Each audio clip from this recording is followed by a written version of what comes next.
Constitution amendment देखते हैं, हमारा संशोधन जो हुआ था। देखिए हमने बनाया कॉन्स्टिट्यूशन, बड़े जद्दोजहद के बाद में हमारा कॉन्स्टिट्यूशन बना। आपको मालूम है 2 साल से भी ज़्यादा इसको लिखने में लग गए, बहुत ज़्यादा मेहनत करनी पड़ी और उसके बाद में हमारा संविधान है जो कि तैयार हुआ।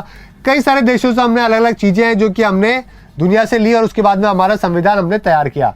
जैसे संविधान बने 1 साल ही हुआ था कि उसके अंदर बदलाव होने की जो शुरुआत है वो हो गई। देखिए बदलाव गलत नहीं है, जैसे जैसे समाज बदलता है वैसे वैसे हमारे संविधान में भी बदलाव होने बड़े ज़रूरी हैं। समझ गए? आज से 50 साल पहले हालत अलग थे हमारे समाज के, आज अलग है। जैसे जैसे लोग बदलते हैं वैसे वैसे संविधान को भी बदलना बहुत ज़रूरी होता है वक्त के हिसाब से। तो सबसे पहला जो हमारा संवैधानिक संशोधन जो आया वो 1951 के अंदर ही आ गया, जो कि भूमि सुधार और उसमें शामिल अन्य कानूनों को न्यायिक समीक्षा से बचाने के लिए 9वीं अनुसूची को जोड़ दिया गया था। तो अगर आपसे पूछे कि बताइए पहला संशोधन जो है वो किस चीज को लेकर हुआ था, तो आप भूमि सुधार नाम बोल सकते हैं। ये आपको इतना सही ध्यान रहेगा तो भी आपका काम चल जाएगा। ठीक है, बिल्कुल सही बोला। यहाँ पे 2 साल 18 दिन 2 साल 18 महीने और 11 दिन ऐसा कुछ एक बच्चे ने लिखा है। ओके ठीक है, चलिए तो आगे देखें। पहला संशोधन आपको उम्मीद करता हूं कि याद हो गया होगा। आगे की तरफ चलें। और ये पहला वाला जो है ना वो कई बार जो है वो पेपर में पूछा जाता है, कई बार पेपर के अंदर पूछते हैं। ठीक है, 2 साल 11 महीने 18 दिन, यहाँ पे थोड़ा बच्चे ने गलत लिख दिया, कई सारे बच्चे गलत लिख रहे हैं। 2 साल 11 महीने 18 दिन है वैसे जो टाइम लगा था ना, जो एक्चुअली हमें हमारे संविधान को लिखने के अंदर, ओके, प्रिपेयर करने के अंदर। चलिए आगे चले, नेक्स्ट चलते हैं दोस्तों। अगला देखते हैं जो कि हमारा 7वां कौन सा संवैधानिक संशोधन अधिनियम है जो कि 56 के अंदर आया। 7वें के अंदर क्या हुआ दोस्तों, पहले हमने क्या कर रखा था, हमारे राज्यों को जो है ना वो 4 पार्ट में डिवाइड कर रखा था, part A, part B, part C, part D. हमने क्या कर दिया, ये वाला सिस्टम को समाप्त कर दिया और हमने बना दिए 14 राज्य और 6 केंद्र शासित प्रदेश।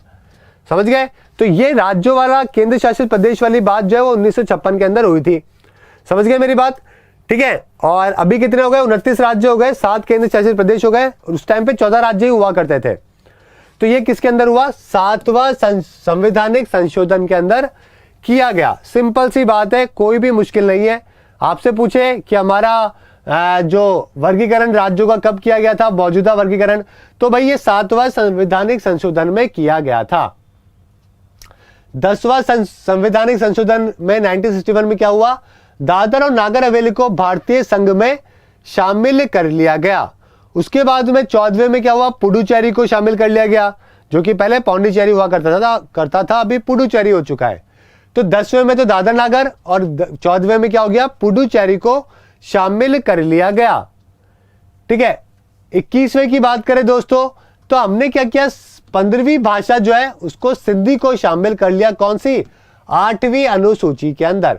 मैंने आपको बताया था ना 8वीं अनुसूची में 22 भाषाएं हैं, जिसमें से 15वीं जो भाषा है वो हमने सिंधी को शामिल कर लिया था और ये 21वां संवैधानिक संशोधन में किया गया था।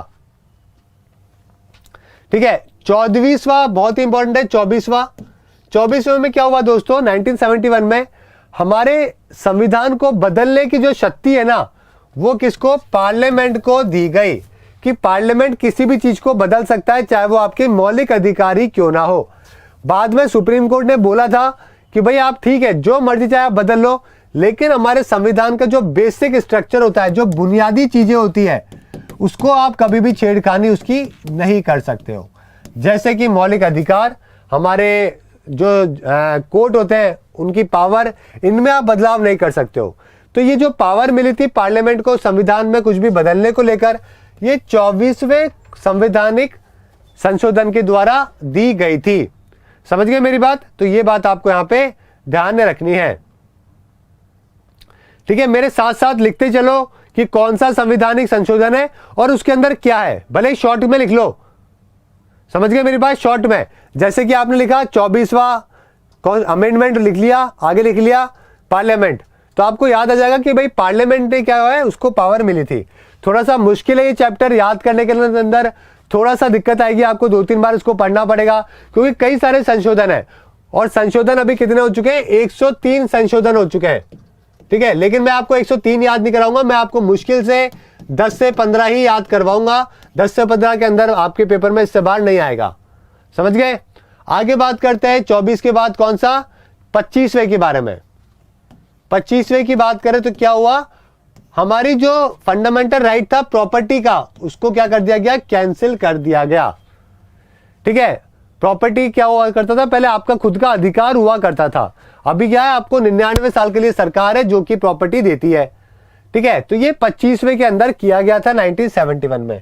24वां हो गया पुडुचेरी, माफ कीजिए 24वां तो हो गया आपके पार्लियामेंट को शक्ति मिलना, और 25वां हो गया कौन सा, लैंड को लेकर, प्रॉपर्टी को लेकर। इतनी सी बात ध्यान रखिए।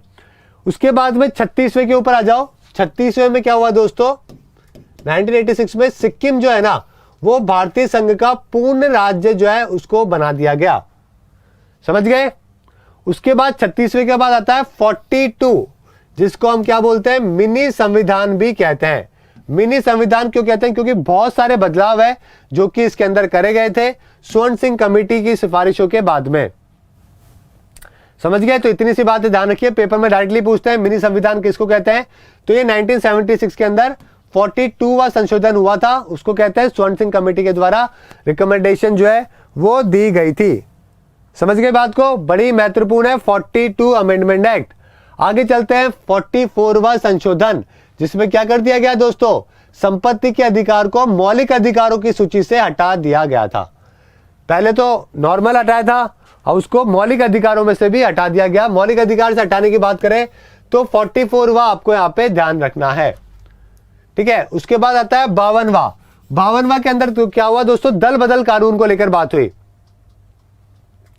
ठीक है, अगर आप एक चुनाव जीतने के बाद किसी दूसरी पार्टी में चले जाते हो और किसी भी वोटिंग के टाइम पे, तो दल बदल कानून जो है इंप्लीमेंट किया गया 85 के अंदर। कौन सा, 52वां संशोधन हम इसको कहते हैं, 10वीं अनुसूची के अंदर इसके बारे में लिखा हुआ है। आगे बात करते हैं 55वां संशोधन, जिसमें अरुणाचल प्रदेश को राज्य का दर्जा दिया गया और ये 24वां राज्य बन गया। देखो 55 में तो है अरुणाचल, 56 में है गोवा। बहुत ही सिंपल बात है, और दोनों 87 के अंदर ही हमारे देश के राज्य बने थे। ठीक है, 55वां तो हो गया अरुणाचल प्रदेश और 56वां हो गया कौन सा, गोवा। इस तरीके से याद कर लो। फिर आता है 61वां संशोधन, जिसके अंदर पहले हमारे वोट देने की जो उम्र थी ना, वो 21 साल थी, उसको घटाकर 18 साल है, जो कि कर दी गई राजीव गांधी गवर्नमेंट के टाइम पे। तो 61वां संशोधन आपको यहां पे ध्यान रखना है। ठीक है, बहुत अच्छी बात है। काफी सारे बच्चे जो है ऐसे ही लिखते हुए चलो ताकि आपको आसानी रहेगी। उसके बाद आता है दोस्तों 73, ये तो मैं आपको पढ़ा चुका हूं, 73 संशोधन 1993, जिसमें भाग जो है 9 जोड़ा गया पंचायती राज को। 73 मैंने आपको बोला था पंचायत था, और 74 क्या था, नगर पालिका। समझ गए। तो दोनों आपके लिए बड़े आसान है। 86 के अंदर क्या हुआ दोस्तों, राइट टू एजुकेशन RTE को जोड़ा गया। शिक्षा का अधिकार 6 से लेकर 14 साल तक के बच्चे हैं, उनको मुफ्त और अनिवार्य शिक्षा है जो कि दी जाएगी। मुफ्त और अनिवार्य शिक्षा है जो कि दी जाएगी। ठीक है, ये कौन सा है, 86वां संशोधन है। समझ गए मेरी बात, ये आपको यहां पे ध्यान रखना है। आगे चलते हैं, जो कि हमारा 96 अमेंडमेंट। 96 की अगर मैं बात करूं दोस्तों, अधिनियम 2011। 96 में क्या हुआ था, उड़िया को जो है वो क्या कर लिया गया था, चेंज करके उड़िया कर लिया गया था। ठीक है, उड़िया की जगह क्या कर दिया गया था, उड़िया है जो कि कर दिया गया था। ये किसके अंदर है, 96 के अंदर है। 96 से पहले क्या था, 86 था जो कि RTE को लेकर था। 74 नगर पालिका, 73 पंचायती राज, 61 हो गया आपकी वोटिंग उम्र कम करने वाला, और 96 मैंने आपको बता दिया लैंग्वेज में बदलाव किया गया था। उसके बाद आते हैं दोस्तों 97 की तरफ। 97 में कोऑपरेटिव को ऐड कर दिया गया था। मैंने आपको पढ़ा था अनुच्छेद 19(1)(c) के अंदर, 43(b) के अंदर जो है वो कोऑपरेटिव को जो है वो जोड़ दिया गया था। हमने भाग 9 का B भी पढ़ा था ना भाई। 9 तो क्या था, पंचायत था। 9A क्या था, नगर पालिका। और 9B क्या था, कोऑपरेटिव। याद है ना दोस्तों। तो कोऑपरेटिव जो ये जोड़ा गया था ना, ये हमारा कौन सा संवैधानिक संशोधन था, 97। हमारा संशोधन हुआ करता था। समझ गए मेरी बात। आगे बढ़ते हैं दोस्तों 99 की तरफ। 99 की बात करें तो 99 में क्या हुआ, संवैधानिक संशोधन में राष्ट्रीय न्यायिक नियुक्ति आयोग है जो कि बनाया गया।